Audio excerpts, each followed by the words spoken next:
कड़कड़ी मोड़ एरिया में सीसीएन की खबर का असर। खबर दिखाने के बाद बंद हुआ कड़कड़ी मोड़ का मैनहोल। कभी भी दुर्घटना का कारण बन सकता था सीवर का मैनहोल।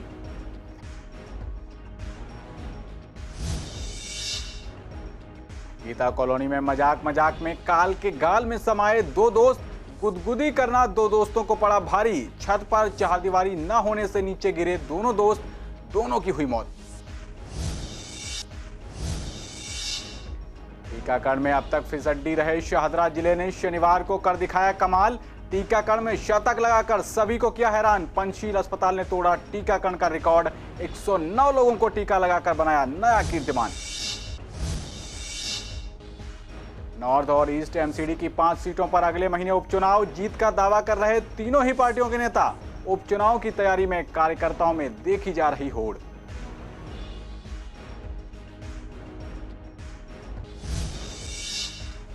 और रामनगर मार्केट एसोसिएशन ने श्याम सुंदर अग्रवाल को दी बधाई। भ्रष्ट अधिकारियों को रंगे हाथों पकड़वाने के लिए किया सम्मानित।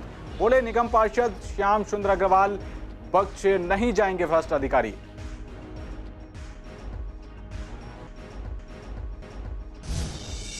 नमस्कार, आप देख रहे हैं पूर्वी दिल्ली खास और मैं हूं आपके साथ पवन पांडे। इस वक्त की बड़ी खबर के साथ बुलेटिन की शुरुआत करते हैं। पूर्वी दिल्ली के कड़कड़ी मोड़ एरिया में सीसीएन की खबर का बड़ा असर हुआ है। आपको बता दें कि महीनों से पूर्वी दिल्ली के कड़कड़ी मोड़ एरिया में सीवर का मैन होल खुला हुआ था, जो सीसीएन के खबर दिखाने के बाद बंद हुआ है। आप अपनी स्क्रीन पर तस्वीरों में देख सकते हैं कि पहले की तस्वीर क्या थी और अब तस्वीर क्या हो गई है। आपको बता दें कि विधायक ओपी शर्मा से इस बारे में सीसीएन ने बार बार बात की थी। उन्होंने जनवरी में इस समस्या के समाधान की बात कही थी।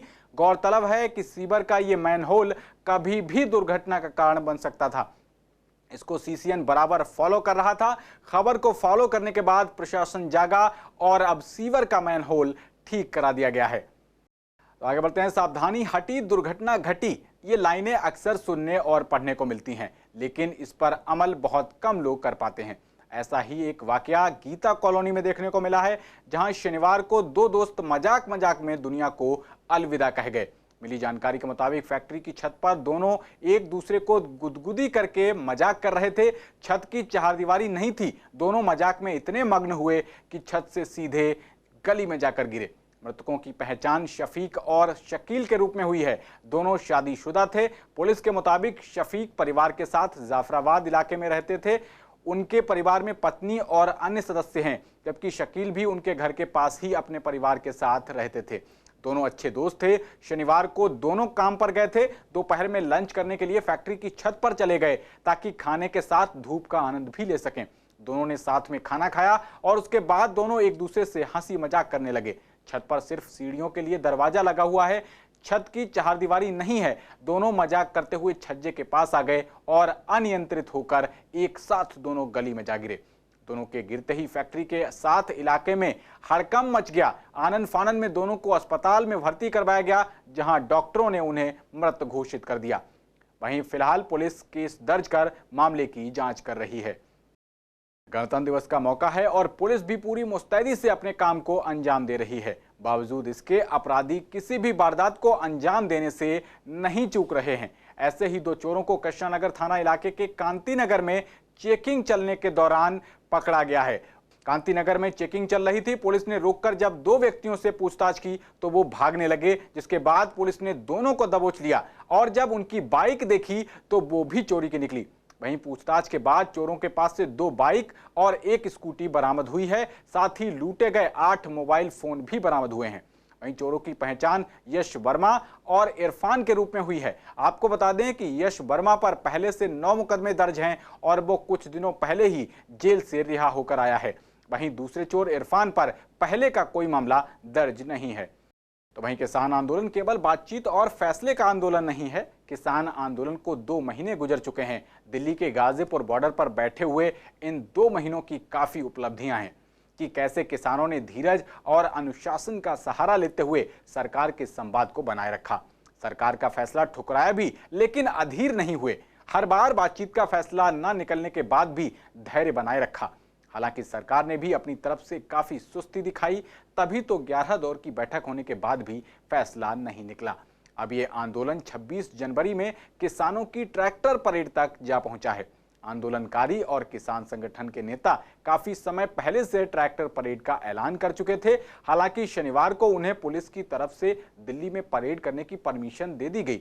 इसके बाद एक तरफ किसानों ने इसे अपनी जीत के रूप में देखा, तो वहीं बॉर्डर पर सख्ती भी बरतते हुए नजर आए। जहां एक तरफ पूरे देश में प्रधानमंत्री द्वारा कोरोना के चलते मास्क लगाने की हिदायत दी गई थी, वहीं दूसरी तरफ प्रोटेस्ट में इसका उल्टा ही देखने को मिला। आंदोलन स्थल पर शामिल आंदोलनकारी या फिर मीडिया कर्मी ही क्यों ना हो, वॉलंटियर द्वारा मास्क न लगाने की हिदायत दी गई। इसके पीछे आंदोलन में संदिग्धों की घुसपैठ रोकना बताया गया है। उनका कहना था कि आंदोलन में एक भी व्यक्ति को कोरोना नहीं है। आपको बता दें कि 26 जनवरी यानी गणतंत्र दिवस नजदीक है, जिसके मद्देनजर सिक्योरिटी के चलते ऐसा किया जा रहा है। किसान नेता राकेश टिकैत से सीसीएन संवाददाता अहरार चौधरी ने इस दौरान खास बातचीत भी की है। देखिए ये बातचीत। किसान संगठन ने शनिवार को दावा किया कि दिल्ली पुलिस ने उन्हें दिल्ली में ट्रैक्टर रैली करने की परमिशन दे दी है। इस पर ज़्यादा बात करने के लिए किसान नेता राकेश टिकैत हमारे साथ मौजूद है, उनसे जानते हैं। रूट ये बता रहे हैं, रूट यहाँ से है, आज इसके फिजिकल सर्वे कर लेंगे जो रूट है। सर क्या लिखित में परमिशन कोई मिली है रूट की या नहीं? जब मिल गया पता नहीं, लिखत पड़ा तो हम ज़्यादा नहीं जाते। आगे होगी जब एक बैठकर तय होगी, सारी जो पुलिस है उनसे बैठकर तय होगी तो मिली गई होगी। सर कल आपने एक लाइव भी किया था, यहाँ एक भैंसा बुग्गी भी आई थी, उसे लेकर मना किया गया और घोड़े भी हैं खासकर, तो क्या घोड़े इस परेड में शामिल होंगे या नहीं? नहीं, वो झोटा बुग्गी जो है वो बिदक सकते हैं पूर्ण रूप से, उनको मना करा गया है कि उनको ना लेकर यहाँ पे आए और वो परेड में उनको शामिल ना करें, क्योंकि यहाँ पे जगह भी कम है, शॉर्ट जगह है।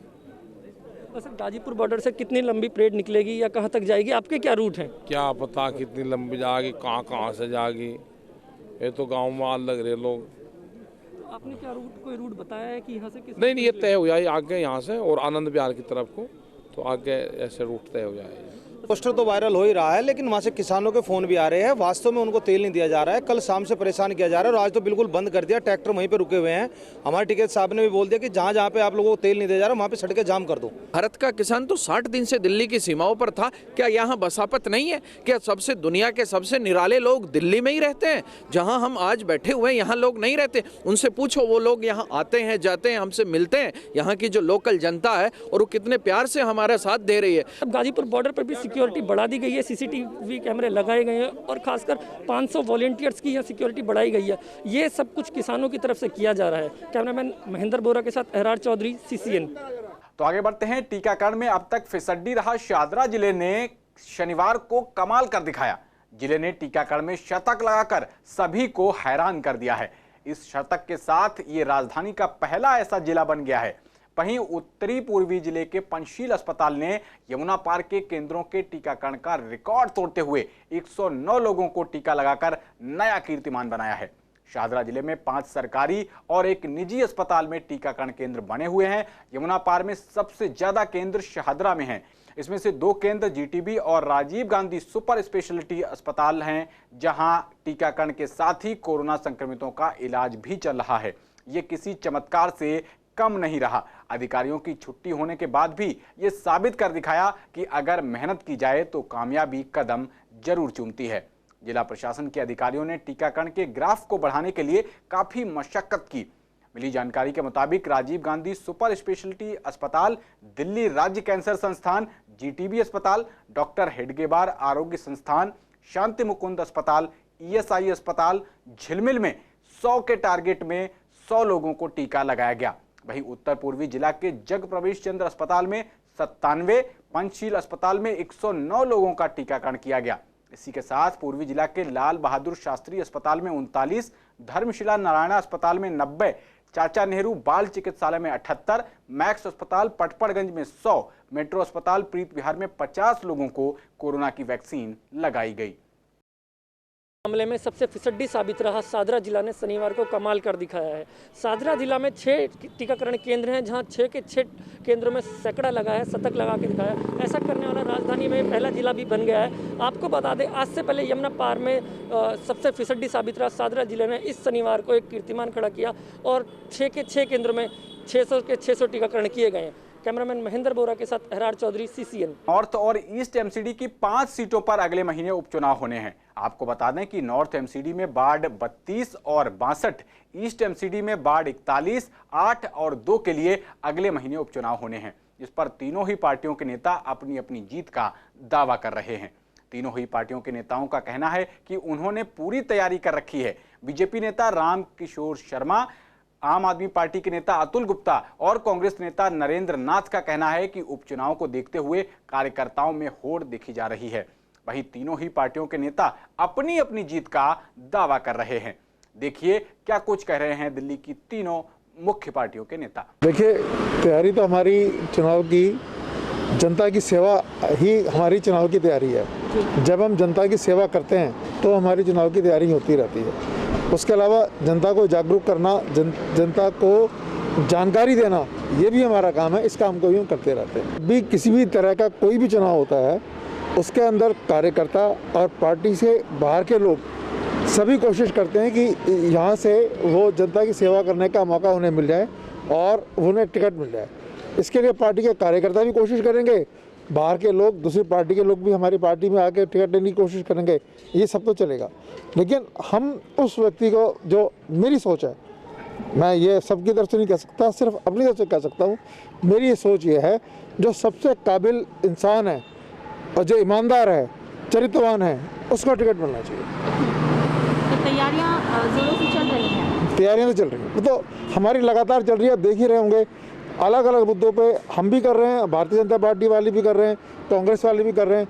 अलग अलग मुद्दों पे जनता से मिलना, जनता से बात करने का काम सभी कर रहे हैं। नहीं तो जो उपचुनाव जब हुए हैं, कांग्रेस की अच्छी परफॉर्मेंस रही है। पहले भी 2016 में भी उपचुनाव हुए थे और कांग्रेस ने 12 सीटों में से 5 सीटें जीती थी। और अब ये शायद 5 सीटों का चुनाव है, तो 5 में से हम भी पूरा अपना दावा करते हैं कि कांग्रेस मजबूती के साथ चुनाव लड़ेगी और हम चुनाव जीतेंगे। क्या तैयारियां इसके लिए तेज कर दी गई हैं? तैयारियां हमारी तैयारी पहले से ही है, और किस कैंडिडेट को कहां से लड़ना है ये भी कांग्रेस पार्टी तय कर चुकी है। और अब मैं समझता हूं, अब हमें चुनाव मैदान में उतरना है और चुनाव जिताना है। हमारे शाहदरा जिले में कोई वार्ड है नहीं, लेकिन मयूर विहार में 2 वार्डों में चुनाव है। उसकी तैयारी हमारी बराबर चल रही है। और अभी आपको देखने को मिलेगा कि दिल्ली प्रदेश के अध्यक्ष आदेश गुप्ता जी अब हर विधानसभा में, हर वार्ड में उनका प्रवास है, और वो आम आदमी पार्टी के सभी कार्यों को, जो उन्होंने काले कारनामे किए हैं, जनता के सामने उनको उठाएंगे। साथ ही साथ हमने लिटरेचर की भी तैयारी की है, जिसमें हम 5 साल आम आदमी पार्टी ने जो वायदे किए थे पूरे नहीं किए, और आज वो नगर निगम चुनाव में तैयारी कर रहे हैं कि साहब हम अगला चुनाव नगर निगम में अपनी सरकार लेकर आएंगे चुनाव में। मैं बस इतना कहना चाहता हूं। तो खबरों में आगे बढ़ते हैं। राष्ट्रीय बालिका दिवस के मौके पर आज उत्तराखंड में हिंदी फिल्म नायक की तर्ज पर एक दिन की सीएम यानी मुख्यमंत्री एक बालिका को बनाया गया। वहीं देश का दिल कही जाने वाली दिल्ली के मुख्यमंत्री अरविंद केजरीवाल युवाओं की अक्सर बात करते हैं। ऐसे में क्या दिल्ली में ऐसा प्रयोग किया जा सकता है? इस बारे में हमने आम आदमी पार्टी के विधायक रोहित मेहरोलिया और बीजेपी के जिलाध्यक्ष राम किशोर शर्मा से बात की। बीजेपी जिलाध्यक्ष राम किशोर शर्मा का कहना है कि दिल्ली के मुख्यमंत्री अरविंद केजरीवाल युवाओं की बात करते हैं, इसलिए दिल्ली के मुख्यमंत्री को भी ऐसे मौके देने चाहिए। वहीं आम आदमी पार्टी के विधायक रोहित मेहरोलिया ने इसे अच्छा कदम बताया। उन्होंने कहा कि अच्छा कदम है, इससे देश की राजनीति के बारे में देश के युवाओं को पता चलेगा। देखिए इस बारे में पूर्वी दिल्ली के नेताओं का और क्या कुछ कहना है। एक खबर सुनने में आई है कि उत्तराखंड की सरकार एक हरिद्वार की बेटी को, उत्तराखंड की ही एक बेटी को, 19 साल की सृष्टि को एक दिन का सीएम बना रही है। ये अच्छा सराहनीय कदम है, खास तौर से देश के युवाओं को और युवतियों को देश की राजनीति के प्रति उनके इंटरेस्ट को जगाने के लिए और उनको प्रेरित करने के लिए अच्छा कदम है। लेकिन मैं ये समझता हूँ कि जब भी कुछ बदलाव की ज़रूरत होती है तो एक दिन के अंदर कोई बदलाव नहीं आता है। जिस प्रकार नायक फिल्म के अंदर देखा गया था कि एक दिन के अंदर ही वो अनिल कपूर जो उस फिल्म के हीरो थे उन्होंने बहुत कुछ बदल के रख दिया था, तो वास्तविक जीवन में ये सब कुछ संभव नहीं है। संभव तभी होगा कि जब नायक फिल्म के जैसे ही किरदार को, जैसे दिल्ली की जनता ने करके दिखाया है कि अरविंद केजरीवाल जैसे क्रांतिकारी नेता को चुना, ऐसे नेता को कि जो किसी बड़े घराने, राजनीतिक घराने से नहीं आता है, जो किसी राजनीतिक परिवार से नहीं है, जो कि एक क्रांतिकारी, एक ऐसा युवा था कि जिसने प्रण किया था कि देश की भ्रष्ट व्यवस्था को बदलना है, और उसका संकल्प लेते हुए एक बहुत बड़े जन आंदोलन की शुरुआत करके और उसके बाद में देश की राजनीति को एक नया रूप दिया है। और यहाँ तक कि राजनीति के प्रति लोगों का नजरिया भी अब बदला है, खासतौर से अरविंद केजरीवाल जी की अगर बात कहें तो। युवाओं का दिल जीता था और आज वही काम बेटी सृष्टि करने जा रही हैं। मैं उनको बहुत बधाई देता हूं, बहुत धन्यवाद देता हूं उत्तराखंड सरकार को, धन्यवाद। निश्चित रूप से दिल्ली के अंदर भी अगर दिल्ली के मुख्यमंत्री युवाओं की बात तो बहुत करते हैं, परंतु उनको डर है, जैसे आज सृष्टि गोस्वामी सारे अधिकारियों से बात करेंगी। दिल्ली के मुख्यमंत्री बात तो युवाओं की करते हैं, लेकिन युवाओं को अगर एक दिन का मुख्यमंत्री किसी को बना देंगे और उस युवा साथी को ये जानकारी मिलेगी कि हमारी दिल्ली में आयुष्मान योजना नहीं चल रही है, जिसे प्रधानमंत्री दिल्ली के करोड़ों लोगों के लिए, उनके बीमा के लिए, उनके लिए बहुत सारी योजनाएं देना चाहते हैं, लेकिन मुख्यमंत्री उनको चला नहीं रहे, उनको लागू नहीं कर रहे हैं। और युवाओं को जब ये पता लगेगा तो निश्चित रूप से केजरीवाल जी को इसका डर है, इसलिए दिल्ली में वो लागू नहीं करेंगे। नहीं तो मैं उनको कहना चाहता हूं कि वो भी दिल्ली में एक दिन का मुख्यमंत्री, चाहे किसी बेटी को चाहे किसी बेटे को, अब 19 साल की सृष्टि गोस्वामी एक दिन की सीएम बनेगी, ये इतिहास में लिखा जाए। तो खबरों में आगे बढ़ते हैं। रामनगर मार्केट एसोसिएशन की ओर से क्षेत्रीय निगम पार्षद श्याम सुंदर अग्रवाल द्वारा पूर्वी दिल्ली नगर निगम के 2 भ्रष्ट अधिकारियों को रंगे हाथों रिश्वत लेते हुए पकड़वाने के लिए बधाई दी गई। इस दौरान रामनगर मार्केट एसोसिएशन ने अपने कार्यालय में निगम पार्षद श्याम सुंदर अग्रवाल को माला पहनाकर, शॉल देकर सजग प्रहरी गौरव सम्मान से मार्केट के अध्यक्ष श्री किशन गोयल, उपाध्यक्ष संजीव जैन, महासचिव श्याम सोनी, नबल कुमार और अन्य सदस्यों ने सम्मानित किया। वहीं श्याम सुंदर अग्रवाल ने कहा कि भ्रष्टाचार के खिलाफ लड़ाई में अभी 2 अधिकारियों को सीबीआई द्वारा सस्पेंड करवाया गया है। ये सब क्षेत्र की जनता के सहयोग से संभव हुआ है और ये लड़ाई आगे भी जारी रहेगी। उन्होंने कहा कि भ्रष्ट अधिकारियों को बख्शा नहीं जाएगा, चाहे वो किसी भी विभाग से संबंधित हों।